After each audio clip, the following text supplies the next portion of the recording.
Et bonjour à tous, très heureux de vous retrouver après cette longue période de confinement. Et aujourd'hui, je suis reçu par Philippe Lonzy, qui est artiste et qui a créé la plateforme Décodart. Alors, il va nous expliquer, nous réexpliquer ce que c'est, parce que je l'avais déjà rencontré avant le confinement. Oui, Salut, alors bonjour Bruno, on dit toujours bonjour Bruno, même si ça fait 10 minutes qu'on est ensemble. Ouais. Donc voilà, j'avais commencé, on s'était vu juste avant le confinement pour un projet Décodart, qui est un projet où on occupait des vitrines dans des villes de France. Le virus est arrivé, il a fallu que je revoie complètement ma copie et je me suis retrouvé dans mon bureau, dans mon atelier à me dire qu'est-ce que je vais faire de ma vie là. Moi je le sentais pour plusieurs mois aussi, comment je vais m'organiser pour que je m'ennuie pas d'une part et puis autant essayer de rendre service aux artistes. Parce que j'ai ressenti qu'il y avait j'ai pas mal d'amis artistes, qu'il y avait un très gros malaise et que tout le monde était vraiment perdu de se dire mais j'avais telle expo, j'ai plus rien. J'ai plus rien du tout. Un artiste qui a rien, c'est parfois un artiste qui ne mange pas. Donc ton concept, c'est de ramener l'art dans les villes. Tout à fait. De faire une sorte de galerie, une galerie. Alors le concept, c'est d'utiliser. D'un côté, on a des artistes qui n'ont pas de lieu pour exposer. D'un autre côté, on a des commerçants, on a des commerces vides dans toutes les villes de France. Vides, complètement vides, parce que ce sont des échecs où ils n'arrivent pas à louer leur commerce. Je me suis dit, si on leur demandait gentiment, s'ils ne pourraient pas prêter au monde de l'art juste la vitrine du commerce pour que l'artiste puisse présenter des pièces uniques. C'est quand même quelque chose d'assez logique. Ça a été fait déjà dans notre vie, je n'ai rien inventé. Mais le fait de créer une plateforme Décodart sur Facebook qui puisse être en communication avec la France entière des artistes et avec la France entière des commerçants. Oui, c'est un réseau. J'ai créé un réseau parce que c'était mon ancien métier où j'avais réussi dans d'autres domaines à faire en sorte que les gens s'entendent dans toutes les régions de France. Donc je connais bien les régions, je connais bien les subtilités, enfin pas mal de subtilités des caractères. Donc tout ça, c'était important pour pouvoir faire en sorte que les gens puissent se supporter. Déjà se supporter. Et Avignon alors Avignon. Les amis des artistes. Alors, Avignon, bien sûr, j'ai fait comme pour les autres villes. J'ai contacté les artistes, j'ai contacté pas mal de gens.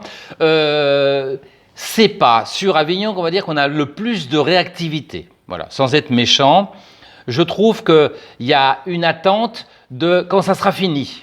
Oui, ils attendent la finalité du projet. On m'a beaucoup dit sur Avignon, parce que dès qu'on est proche des gens, on nous dit oui mais. Donc moi, je suis un bulldozer, je ne m'occupe pas des oui mais.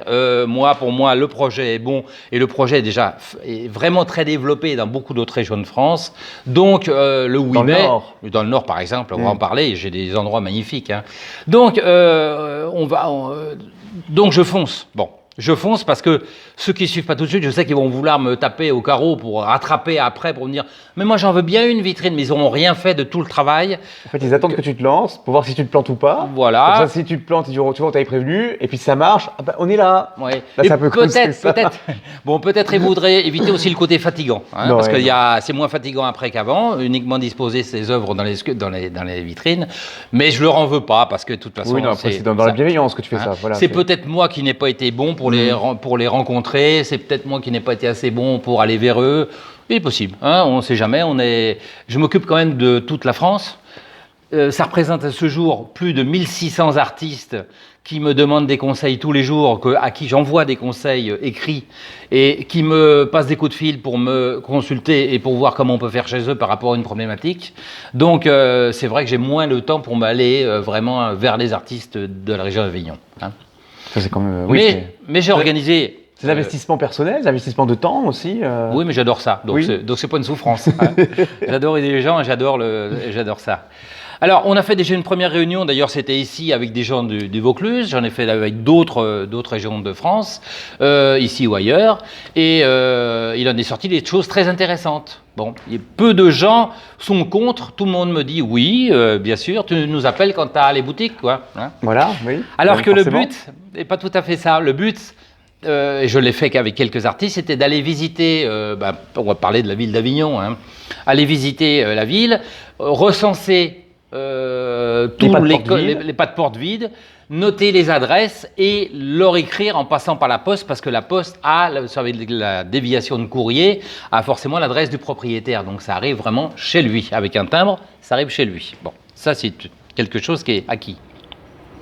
Donc je l'ai fait. j'ai tous les noms. Et je suis aussi en train de prendre contact avec des gens importants d'Avignon pour faire valider complètement le projet. Parce que on n'est pas seulement des gens les artistes ne sont pas seulement des gens qui demandent. On est là pour offrir, pour embellir. Il ne faut pas l'oublier. On est là avec les commerçants pour vraiment que la ville ne sombre pas dans une grande tristesse. Parce que j'ai fait le tour d'Avignon pour noter les adresses. Je l'ai fait avant que les bars et les restaurants réouvrent. Oui. C'était un peu dramatique au niveau tristesse. Oui. C'était vraiment. Après, je pense que c'était dans toute la France pareil. Dans toute la France pareil. Non, mais il n'y a pas qu'Avignon. Hein. Oui. J'essaye de parler plus d'Avignon parce que tu es d'Avignon. Hein. Mais c'est pareil partout. Bien sûr. Donc, on a besoin de réveiller tout ça.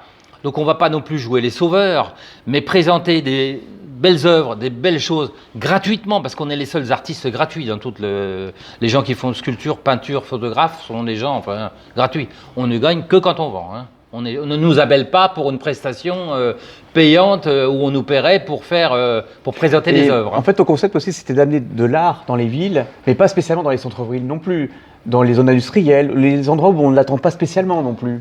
Alors, c'est de rapprocher l'art des yeux des gens. C'est ça, voilà. Moi, j'essaye réellement de rapprocher l'art des yeux des gens parce que on est dans un pays où on n'a pas une formation à l'école de l'art, dans le domaine de l'art. On est très très loin. Il peut y avoir des gens qui vivent une vie entière sans avoir jamais croisé une œuvre d'art. Et pourtant vivre avec, enfin, je veux dire… Oui, mais il y a une partie technique qui est très artistique. Même une voiture, pour moi, c'est de l'art. Hein. Un design, c'est de l'art. Mais l'art de l'artiste, le petit artiste, hein, celui qui crée des choses, qui va énerver tout le monde sur ma phrase, mais parce que je vais tout de suite la corriger, des choses qui ne servent à rien, qui n'ont pas de fonction en dehors de faire plaisir aux yeux. Tout à fait. Hein, donc, qui ne sert à rien, c'est vraiment pas ce que je pense. Hein. Mais qui n'a que comme fonction le fait de se faire plaisir en regardant ces œuvres-là. Cet art-là, il est loin des yeux des gens. Si les gens ne vont pas dans une exposition artistique, il y en a beaucoup qui n'y vont pas, au fond, on va aller voir dans une galerie d'art, il en reste très peu. Et quand on voit les prix, souvent, on reste à la porte. Donc ils ne peuvent très bien ne pas croiser d'art. Et ça m'énerve. Donc c'est allier le musée, allier le commerce, allier les galeries d'art, c'est un petit peu un mélange de tout que tu fais. C'est un mélange de tout. Voilà, c'est un subtil mélange et on met tout ça dans le shaker, on secoue et on verse ça dans les rues et ça devrait animer les rues, donner de la gaieté, faire découvrir des choses qui sont très étonnantes et les gens se rendraient compte qu'ils peuvent très bien s'offrir de l'art, ils peuvent très bien voir chez eux. Et à quels artistes t'adresses-tu? Est-ce qu'ils c'est tout public? Enfin, je veux dire, c'est tout. Alors là aussi, j'énerve un petit peu les gens. Mais c'est souvent, c'est ma spécialité. Il aime bien. Hein. J'énerve les gens simplement parce que je considère que tous ceux qui font des pièces uniques, même un SDF qui ferait des jolies choses entre les doigts de pied dans la rue. Et il y en a. Et si c'est beau, pour moi, c'est déjà de l'art. Voilà. Je ne rejette absolument pas les gens qui ne cotisent pas, qui ne sont pas arrivés à un grand seuil. Je comprends. C'est l'art dans toutes les formes. Moi, c'est l'art sous toutes les formes. Je ne veux pas les rejeter du tout. Par contre, on n'a pas le droit, on respecte les règles, on n'a pas le droit d'exposer dans une vitrine avec des prix si on n'est pas officiellement reconnu. Si on ne cotise pas. Logique, ça, je ne vais pas essayer de faire une révolution dans le commerce. Hein. Ce sont des choses différentes. Mais mon but n'est pas forcément, je n'ai pas une obsession de la vente, j'ai une obsession de réveiller un petit peu les rues, les gens, tout ça avec du beau. Voilà, je trouve triste que dans la majorité des maisons, il n'y ait pas une pièce artistique. C'est vrai. Il y a des lithographies de temps en temps, alors c'est déjà une approche. Il y a des posters, alors c'est pas de l'art. Hein. Il y a quelques bibelots. C'est décoratif, voilà. Provenance non définie. Oui, on s'est compris. Hein. On ne sait pas d'où ça vient. On ne connaît pas l'artiste, hein, on ne connaît pas celui qui l'a créé. Ah non. Donc voilà, il n'y a jamais d'intérêt pour quelqu'un qui a créé des choses. Ça, c'est triste. Ça m'énerve. Donc tu veux ramener du beau, tu veux ramener, comme on disait, l'art abordable. Voilà. Le faire découvrir aux enfants aussi. Exactement. J'ai souvent vu, il m'est arrivé de faire, même sur Uzès, d'être sur la place aux Herbes, de présenter mes œuvres, parce que c'était un marché artistique avec pas mal d'autres personnes.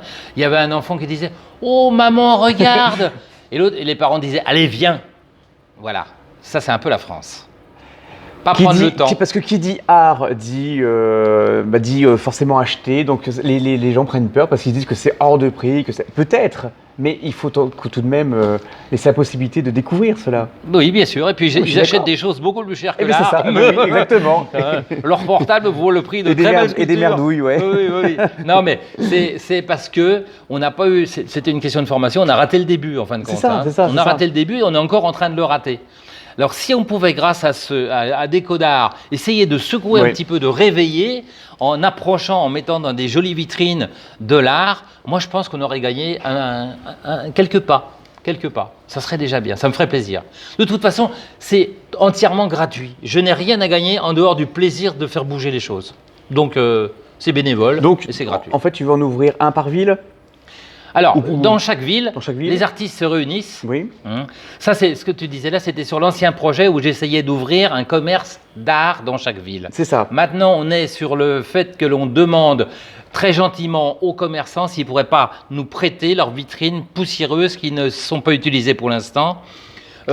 Simplement, momentanément, jusqu'au moment où... Et pourquoi pas prendre des œuvres qui sont en rapport finalement avec leur commerce aussi ? Pourquoi pas ? Tout est possible. Bien sûr. Tout est possible. D'un côté, on aura des artistes, de l'autre côté, on aura des gens qui vont bien accepter de nous accueillir. Pourquoi pas faire quelque chose qui correspond ? Et pourquoi pas faire choisir ? Une sorte de collection, quoi. Et puis faire choisir aux propriétaires. Et surtout, le rassurer en lui disant « Attendez, c'est en attendant que vous louiez, que vous ayez un client. Hein. On s'efface instantanément si vous avez quelqu'un qui reprend votre commerce. Bien sûr, c'est momentané. C'est pas du tout pour prendre une place et ne pas vouloir partir, bien évidemment. Donc ce sont des boutiques éphémères finalement. Elles peuvent être éphémères. Je leur souhaite d'être éphémères. Oui. J'ai peur que beaucoup le soient moins, dans le sens où la crise est la crise et je ne sais pas si on va arriver à redémarrer vraiment le vrai commerce. Et surtout à l'heure actuelle. On va voir. Ça, c'est une grande question. Mais sachez que l'artiste, dans tous les cas, c'est éphémère pour lui. Et puis on peut changer les artistes toutes les semaines, on peut s'organiser. Il faut que ce soit un monde un peu sympa, quoi. Ça donne envie, hein. Oui, ça donne envie. Et puis nous, dans le monde artistique, on a aussi on fait donc les vernissages. Oui, bien sûr. Le vernissage, c'est quand même un moment sympathique où on s'ouvre. Moment de partage, moment de convivialité. Il y a un petit peu de rosé, il y a des petits gâteaux, on fait le tour, on discute, on échange entre nous. C'est quand même un monde important. Et il y a encore autre chose qui m'intéresse dans Décodart, c'est le fait que enfin les artistes se parlent. C'est vrai. Chacun est dans son coin. Ça, c'est vrai. Il y a un isolement. C'est vrai. Alors, je sais bien que l'artiste, il est assez solitaire, voire un peu sauvage. C'est vrai. Souvent. Je peux pas dire le contraire. Ouais. Et il s'autosuffit dans son petit monde et après, il pleurniche un peu parce qu'il n'a pas de gens qui l'accueillent. Bon. Donc, ça, c'est les retombées du côté un peu sauvage. Le premier truc qui est intéressant dans Décodart, c'est que j'organise des réunions et je fais se rencontrer des artistes qui sont hyper heureux de se rencontrer sans leurs œuvres. Oui. Parce qu'en fin de compte, ils sont aussi intéressants sur leurs œuvres qu'avec leurs œuvres. Mais au moins, on s'intéresse à la personne, personnalité. avec leur Exactement. personnalité. Et ça, c'est quand même quelque chose de très fort et de très intéressant. La personnalité des artistes, il y a beaucoup à découvrir. Ils ont plein de raisons d'être artistes.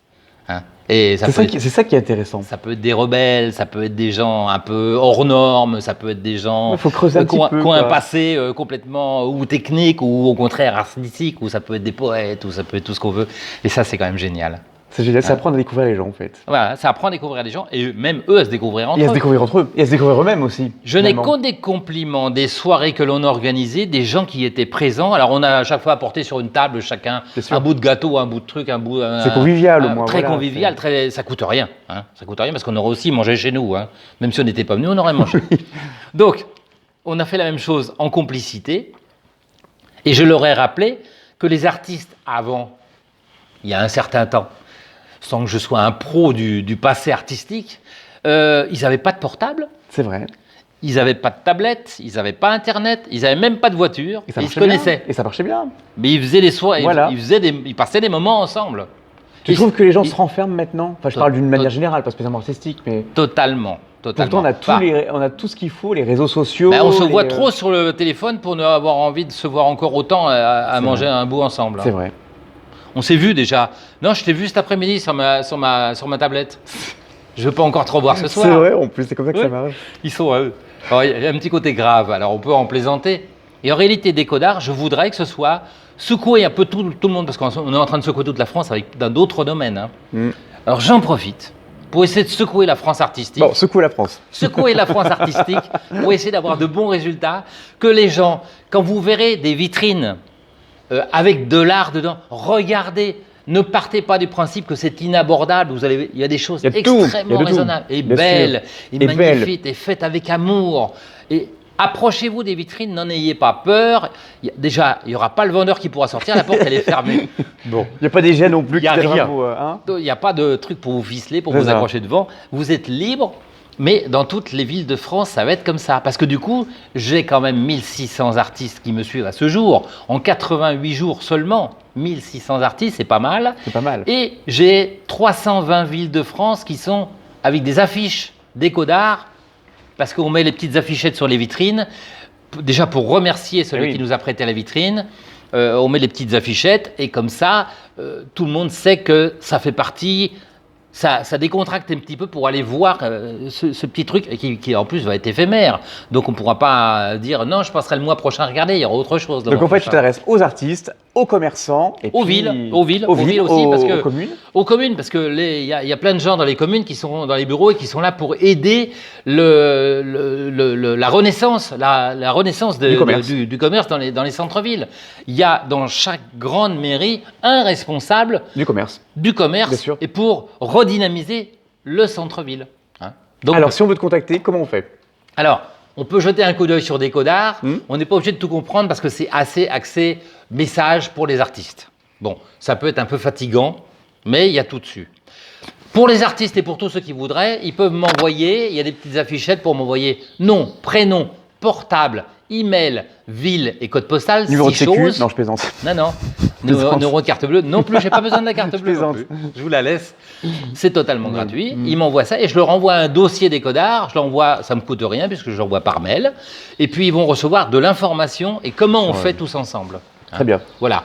Et je peux même donner mon numéro de portable parce que je n'ai aucune crainte et je préfère dialoguer au portable plutôt que de dialoguer toute la journée avec les doigts. Oui.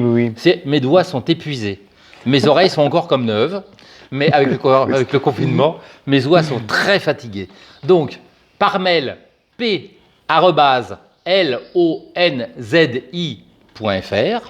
numéro de portable 06 23 95 36 51. Il n'y a pas plus simple pour me joindre et on peut avancer ensemble dans toutes les villes de France, dans tous les lieux qui vous plaisent. Si vous avez des idées aussi, avant de finir, à la Colombo. Oui. Il y a aussi une autre version qui est pour les gens qui voudraient louer un commerce chez les artistes et se le partager. Un commerce de 50 000 carrés peut accueillir environ 4 artistes. Si le loyer spécial coronavirus était à 800 €, ça va leur coûter 50 € par semaine. Beaucoup d'artistes peuvent encore s'offrir 50 € par semaine pour être dans un commerce vu.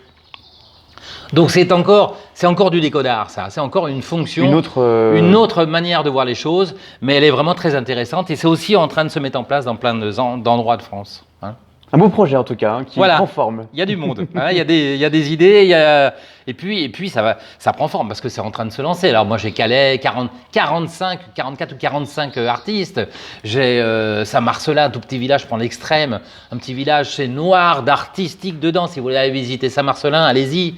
Il y en a partout. J'ai d'autres villes aussi. J'ai Béziers qui va démarrer, j'ai Nîmes qui va démarrer. Très varié, Oui, j'ai plein de grandes villes. J'ai Bordeaux qui va se faire. J'ai Paris, on est en train de mettre ça en place dans plein. Lyon aussi.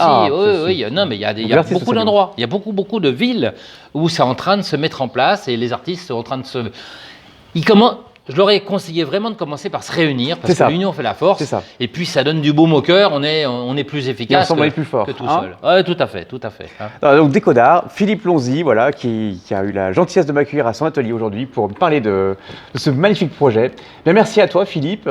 Ouais. Et si tu as quelque chose à rajouter? Non, c'est bon. On a à peu près fait le tour. Je ne vais pas vous en dire trop parce que n'hésitez pas à m'appeler surtout. Ça ne me gêne absolument. Il est très sympathique. Non, il n'y a aucun problème. Je ne vous disputerai pas. Ah, pardon. De 8h à 20h. Oui, parce que je dors la nuit aussi. Merci. Merci à toi, Philippe. Merci à vous. Au revoir.